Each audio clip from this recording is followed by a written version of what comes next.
Ndagusuhuje cyane wowe uri kureba ino video, nkusaba rero inkunga yo gukora subscribe nimba utarabikoze, nimba warakoze subscribe kandi kora share ku bandi, ukore like na comment ku bitameze neza umuntu yazakosora ubutaha kugira ngo byose bijye bibe bimeze neza.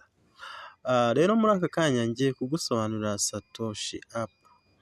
Ubundi nivuga Satoshi app wumve iyi application. Iyi ni application icukurirwamo amafaranga y'ikoranabuhanga atandukanye. Ni ukuvuga ngo iyo havuyemo ifaranga haza irindi, havamo ifaranga hakaza irindi. Mbese kuyitunga ni nko kuba ufite ikirombe cya zahabu nawe uzajya ucukuramo. Application rero muri aka kanya turimo turamayiningamwo rino faranga bita CTO. Ni ukuvuga ngo ni CTO, iri ni ifaranga turi kumayininga. Reka na hano ubu nshatse mpita nkora claim. Iri ryatangiye uyu munsi ku itariki ya 11 z'ukwezi kwa karindwi. Umuntu akora claim iyo byagenze gutya, ngira ngo urabona ko nkoze claim izari hasi zigahita zizamuka, dore ubu maze kugeraho CTO 58 n'ibice. Ni ukuvuga ngo ubwo natangiye kuyisobanura, ino application bamayiningiramo coin nyinshi zigiye zitandukanye, ariko noneho ni irihe banga? Ubwo mbese iyo uri kumayininga natangiye izo mayininga zijya hano.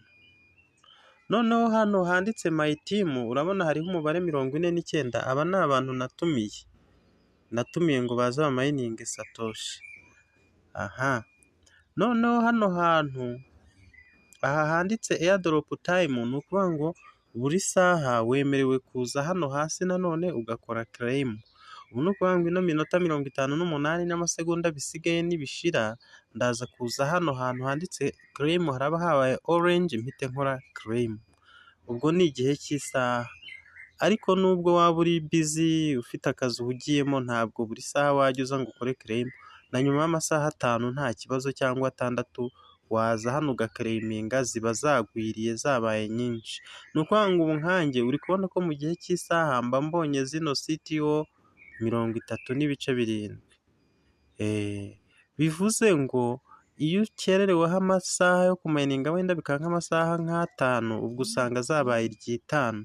Ibyo ntibigutere ikibazo ngo ugire ngo iyo uryamye uba uri mu gihombo. Igihombo wakijyamo igihe wamaze amasaha 24 utarakanda claim, aho ho uba watangiye kujya mu gihombo. Twakomeje, ndimo ndagenda ngusobanurira wowe mushyashya, ndagusobanurira kuri iyi application ya Satoshi. Noneho ikindi nshaka kukubwira, hano urabona icyo bita my hash. Ni ukuvuga ngo my hash mfiteho 430. Ariko ku muntu mushyashya aba afiteho 100,000, nibyo utangirana. Umuntu wese atangirana 100,000. Wambaza ngo none ngiye byabaye 430 gute? Ni ukuvuga ngo iyo utumiye umuntu umwe baguha 50,000, bigasanga rya jana wari ufite. Watumira abantu 3 bahita baguha 1,000 nyine, ubwo ni 5, urafata 50 kube 3 bisange rya jana wari ufite, bihite biba 250. Ushobora kumbaza ngo none se bino 1,000 tuzabibikuza? Oya, ibi ntibibikuzwa. Ibi nabigereranya na moteri itwaye ikinyabiziga. Ni ukuvuga ngo ibi nibyo byakserera izi ngizi ubona mu isaha. Nk'ubu ngewe urabona hano nimba ndi kubona 30, hari n'ubonamo 1,000 bitewe na ziriya hashi afite. My hash ziriya nari ndi kubereka ngewe mfiteho 430. Ariko ni ukuvuga ngo izi my hash ntabwo zizamurwa na buri kuntu utumiye umuntu, buri uko utumiye umuntu. Abantu 3 ba mbere bonyine nibo baguhembera, abandi iyo batumiye ntabwo bazizamura, ntabwo zizamuka. Ariko noneho iyo utumiye abantu nabo bakaza hano, kanze mvanemo mbikwereke neza, watumira abantu ino team ikazamuka, ibi nabyo bigira ingaruka nziza kuri profit per hour cyangwa se kuri izi ngizi ubona mu isaha, arizo zizatuma ugira umusaruro mwinshi. Ni ukuvuga ngo kubaka timu muri Satoshi ni ikintu cy'ingenzi cyane gituma ubona koini nyinshi. Ubu aka kanya njye ndi kubona 30 mu isaha, ariko wasanga hari umuntu uri kubona 1000 cyangwa se uri kubona nawe 5 cyangwa 10 bitewe na timu afite ukuntu ari ntoya cyangwa ari na ntayo. Ibi ngibi nibyo nkwereka biba bigize iyi dashboard ya Satoshi. Noneho hari ukuntu ushobora kureba ibyo mining zakorewemo, uraza ukarebera hano kwa aka kantu kameze nk'ikofi cyangwa se wallet ukagakandaho. Iyo ukanze kuri aka kantu uhita ubona amafaranga yose yagiye acukurirwamo. Ushobora kubonamo Bitcoin, ukabonamo Core 1, ukabonamo Ethereum, ukabonamo OX, ukabonamo OG, ukabona na Current. Aya mafaranga yose ngiye ntabwo nayacukuye. Ifaranga nacukuye ni uguhera kuri OX, OG na Current. Aya yo narayacukuye. Ariya yo hejuru ntabwo nayacukuye, ariko bikwereka ko ari amafaranga ya miningiwemo hano. Ubwo nzamutse urabona n'iri ngiri twatangiye uyu munsi naryo dore ngiri rya Sito. Aha ni ukuvuga rero iyo ukanze kwa aka gakofi uhita ubona aya mafaranga yacukuriwemo hano, abantu bagiye bamayiningira muri iyi application nk'uko nababwiye ko ari ikirombe. Iki ni ikirombe cyo muri telefone yawe. Noneho ikindi kintu nakwereka, ndashaka ko usobanukirwa iyi application neza. Hano hasi, aha hasi ngira ngo hari ibintu bitandukanye uzabona. Mu gihe uri kumayininga uri kuri home, uba uri hano nyine handitse airdrop, nibwo uzabona bino byose. Naho nuza hano kuri project, uba ugiye gushyiramo ifaranga nk'uko turyinjizamo iryo tugiye gukora. N'umushinga nyine uba ugiye kwinjizamo. Reka nkande kuri project turebe kugira ngo tubibone neza. Nk'ubu ngubu iyo nkanze kuri project hano harahita hazamo rino faranga bita Coataridio cyangwa se Sito, sorry. Noneho urabona hepfo yaho hari irindi ryitwa Current. Iyi ni project dusoje. Nsikororinze wabona OG nk'uko nayikweretse nayo dore ngiyi. Nakomeza ukabona iri bita BWB naryo ryacukuriwemo, dore na OpenX naryo ngiri. Yose ugenda uyabonamo amafaranga atandukanye. Ubwo ni project. Naho uramutse ugiye gushyiramo umushinga mushyashya wawuselectinga binyuze mu gusacinga hari ugahita uwubona. Aha, ubwo nyine uba ufite amakuru ko uwo mushinga ugiye kujyamo. Ubwo reka manuke hano hasi, tugira ahandi handitse hitwa team. Ahangaha ni ukuvuga ngo ahangaha herekana abantu bawe. Ushobora kuharebera abantu watumiye, dore nk'ubu ngubu aba bose ni abantu banjye.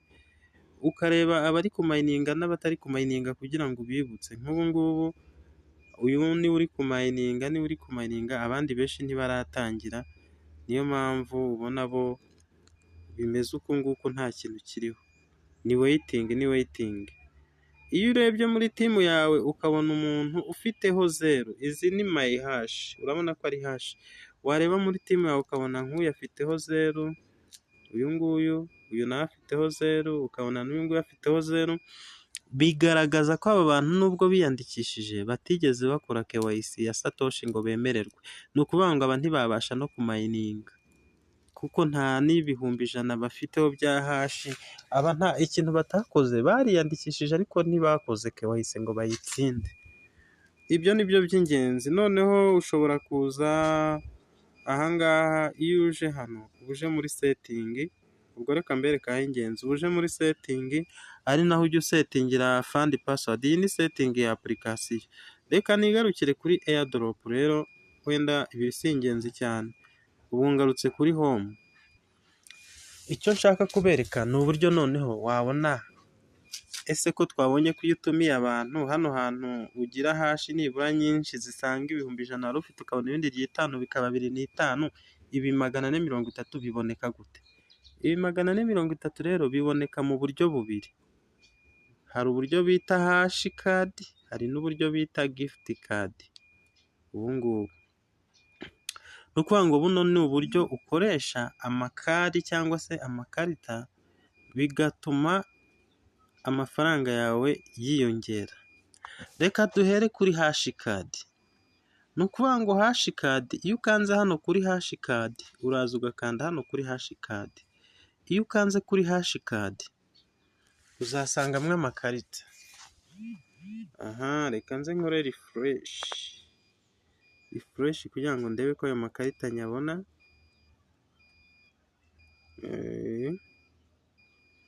Okay, birakunze. Ngira ngo urabona iyo ukanze haza amakarita. Hari amakarita aba afite amazina. Hari ikarita bita Bitro card, hari iyo bita Spider card, hari iyo bita Rock card, hari iyo bita nayo Rock card, hari na Bitro card. Amakarita agiye afite amazina atandukanye. Ariko noneho imbere y'aya makarita urabona hano handitse hash zingana na 1K, ubwo ni 1,000. Hash zingana na 3K kuri Spider card. Rock card hash zingana na 4K. Noneho n'iyi Rock card nayo ni hash zingana na 4K. Ubu bikwereka ko iyi karita nuyikina neza, iyi K niyo bari buguhe. Baraza kuguha wenda baguhe 3,000, 1,000 se cyangwa 4,000 bitewe n'uko iyi karita wayikinnye. Ushobora kumbaza noneho ibyo bihumbi baguha dore bizamura mining rate 5% cyangwa se 10%. Noneho ushobora kumbaza ngo bayakina gute rero? Kuyakina nabwo ni uburyo bubiri. Hari uburyo bita initiate, hari n'uburyo bita join. Ni ukuvuga ngo mu buryo bita initiate ni wowe utangiza igikorwa, naho join wowe witabira igikorwa cyatangijwe n'undi muntu. Ushobora kwibaza ngo icyo gikorwa ni ikihe rero?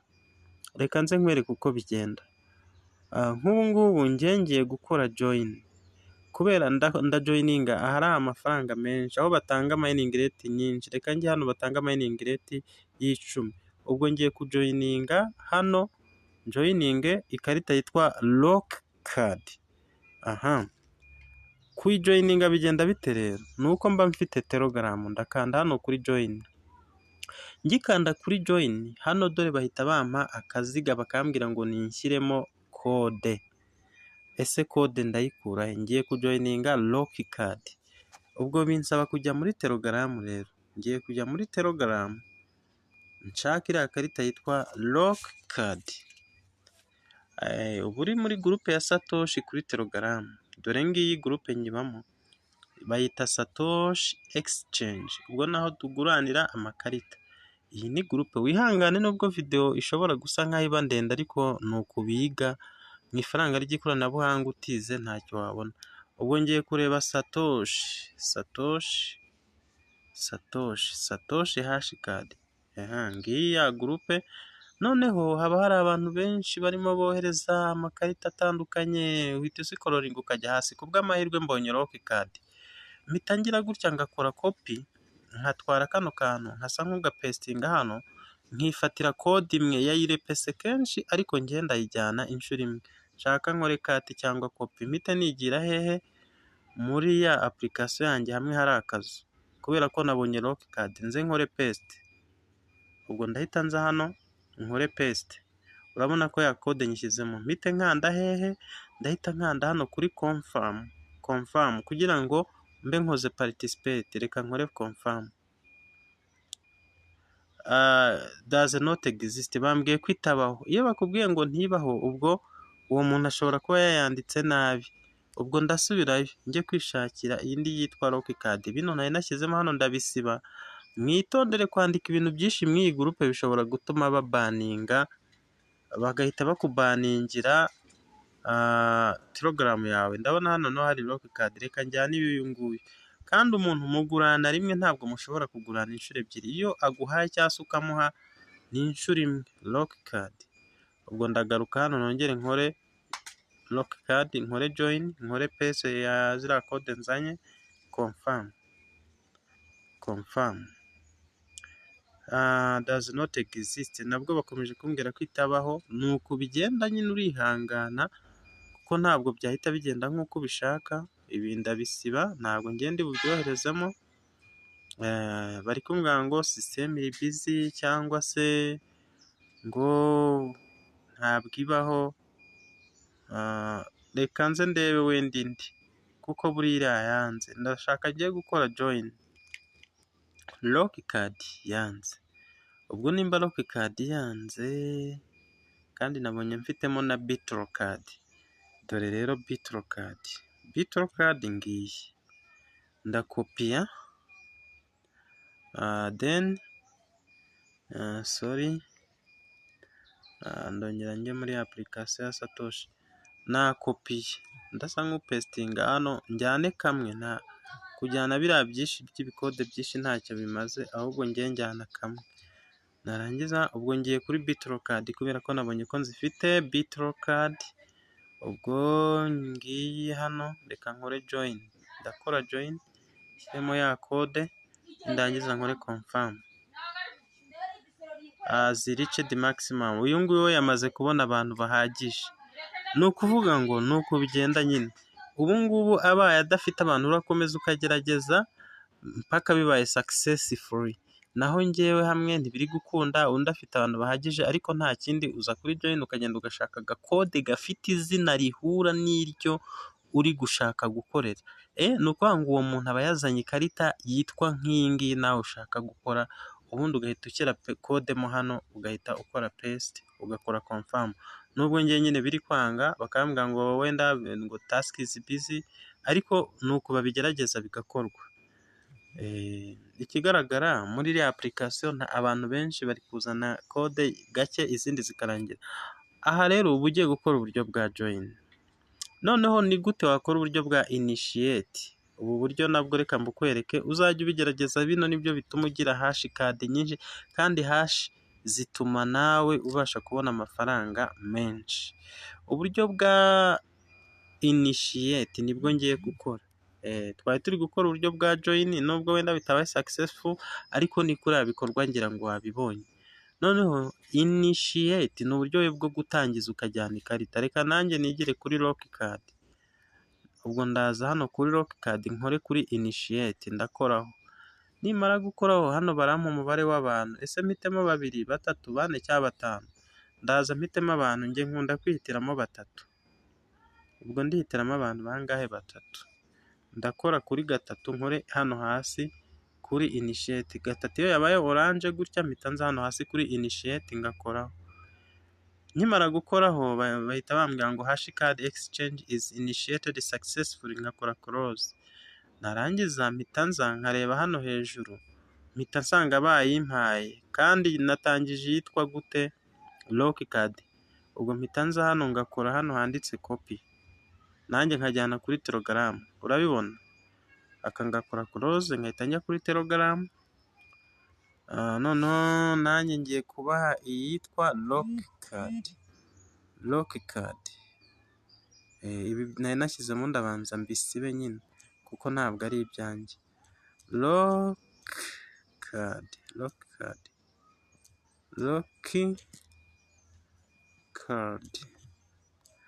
Narangiza nkaza hasi gake, usa nk'ujya gutya, ngapestinga ya code, ubundi nanjye narangiza nkayibaha.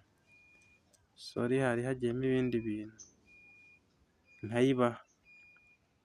Urabona ko code nyohereje. Ubu noneho nshatse nakongera nkayikopiya, nkaba nyifite mu rutoki gutya, abantu baza kohereza ibimesaje byinshi, nkaza kongera ngakora. Noneho nohereje lock card, ntegereje abantu bari buze kwinjira. Message ziba ziza ari nyinshi cyane. Iyo abantu bagiye binjira hano, ngenda mbibona. Hari igihe uzareba ubona abantu ntibari kwinjira, ngira ngo urabibona ko hano hari abantu 3. Uwa mbere nyine aba ari njyewe, uwa kabiri urabona ni waiting to join, na hano ni waiting, ntegereje ko bari abantu baza kwinjira. Iyo binjiye rero uhita ukora, uzabona ahantu handitse ngo execute exchange, ubundi muhite mwese mubona bino 4,000 bya hash. Nuko nguko rero. Ushobora noneho kubona bitari gukunda, ugakorana hano kuri refresh. Hano hantu haba handitse refresh, ukoraho kuko hari igihe baba babiguha, ariko utakora refresh ntubibone ko n'abantu bari kujoininga. Ukora kuri refresh, ukari bwongere ugapestinga muri Telegram. Ni ukuvuga ngo ibyo ni ibigendanye n'iki na hash card. Ni uko bikorwa, ukajya ubikora, amakarita baguha yose ukayarangiza. gift card rero niyo tugiyeho noneho, tugiye kuri gift card. Gift card ikoreshwa ite? Ni ukuvuga ngo gukoresha gift card ho uraza ukayihereza umuntu mushyashya cyangwa se waba mushyashya bakayiguha. Reka nyikandeho. Gift card ikoreshwa rimwe kandi igakoreshwa rimwe ku bantu bashyashya. Iyo nkanze kuri gift card nabwo bampa nyine izo bita gift cards zitandukanye. Wowe iyo uri mushyashya uzahita usanga hano hantu handitsemo ngo, uzasanga nk'aha handitsemo ngo use gift card, ubwo uzakoresha kode wahawe uhita ukora confirm, bahite baguha ibihumbi 30 hano byahashi. Iyo ari ubwa mbere bihite biba 130. Ubwo kuri ya 250 ubaye watumiye abantu batatu ahita aba 280 kuko gift card ikoreshwa rimwe. Ubwo rero iyo wowe uhaye umuntu gift card, wowe baguha 1k, we bakamuha ibihumbi 30 ariko inshuro imwe. Kuvuga ngo wowe utumiye wabona ibihumbi 30 ariko watumiye abantu 30, naho wowe utumiwe ubona ibihumbi 30 ariko inshuro imwe. Ni ukuvuga ngo iyo umuntu umwe agutumiye nta wundi wagutumira, nyine biba bimeze birangiye, ni nk'uko ushaka ukaba ushatse umuntu umwe. Na hano rero ubwo uwaguhaye gift card ukoresha iyo ngiyo gusa, nta yindi ukoresha. Ariko wowe ushobora kujya uha abantu bashyashya za gift card, wowe ukabona 1k. Nta kindi rero ni ugukora kopi, warangiza nawe nta kindi ukora. Iyo utanze wowe ugiye gutanga gift card ukora kopi ugahita uhereza umuntu. Nk'ubu nakora kopi ngahita ngenda nkayihereza nk'umuntu kuri WhatsApp agahita ayikoresha. Urugero nshobora kureba nk'umuntu mushyashya wenda nkamubwira nk'uyu nguyu, nkahita muha nkambwira nti iyo ni gift card. Sorry, hano nari mbisibye. Gift card nkambwira nti ni gift card, narangiza nkahita nyipestinga nkayimuha nawe akayikoresha nyine. Ubwo rero ni uko nguko bikorwa, ibindi tuzagenda turebera hamwe. Aya ni amakuru y'ingenzi agize application yacu ya Satoshi. Tangira nawe ukorera amafaranga ku ikoranabuhanga. Mwibutse gukora subscribe nimba utakoze subscribe, kuko bino bintu ni iby'ingenzi cyane. Gake gake uzabimenya, ntugire ikibazo. Ntabwo byose wahita ubimenyera rimwe, ariko ubushake nibwo bushobozi. Komeza ugerageze. Nimba utarakoze subscribe, nyabuneka kora subscribe. Nimba ushaka ko tubana muri groupe ya mining zitandukanye ukazajya ubona amakuru, wanyandikira kuri 078 045 73 62, 078 045 73 62, nkajya nguha amakuru. So rero turi kumwe, komeza kugubwa neza.